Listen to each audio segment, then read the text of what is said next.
What should we make of your day-long appearance with Governor DeSantis? Hey, it's retail politics at its best. I mean, look, what I've been trying to do is allow every candidate to be the best version of themselves, talking to people one-on-one, person to person, town to town, not just Manchester, not just Concord, not just the Seacoast, but kind of taking the opportunity to visit folks from kind of all the different walks of life that we have here. So, look, as everybody knows, I love doing it. I think the governor has an incredible record of doing it down in Florida, and now we're able to bring it here. You refer to him as a big government conservative? As a big government? Yeah.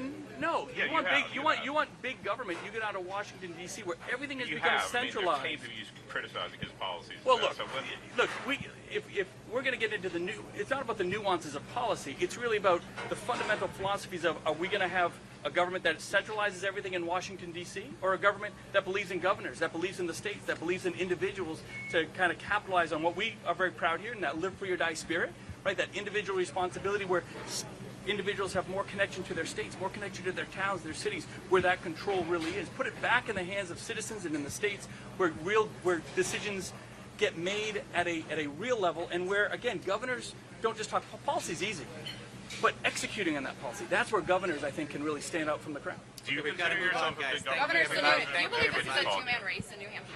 I'm sorry? Do you believe it is a two-man race?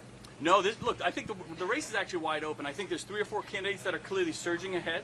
There's 6 or 7, I don't even know how many we're counting at this point in the race. I'm a big believer that I think the third debate is going to be pretty critical. I think it is, because that's really going to narrow the field down. You're going to have a lot more airtime for all the different candidates.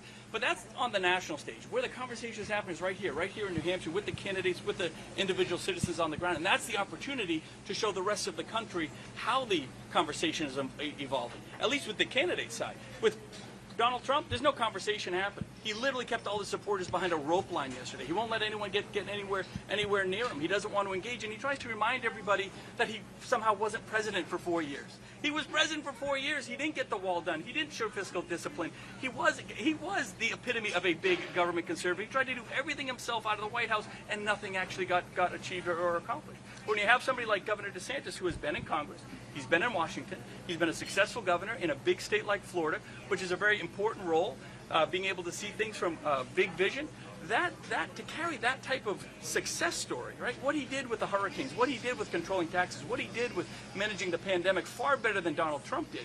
Donald Trump and Fauci can have their race over here. States and conservatives where we led and allowed the country to be the best version of themselves. We allowed the economies to be open and people to have flexibility and freedom. That was really the separating line, both with the pandemic and kind of allowing the red states be successful, the blue states kind of get held back. And I don't know. I just think that those are records of success. That's not talking points. That's actual results that government.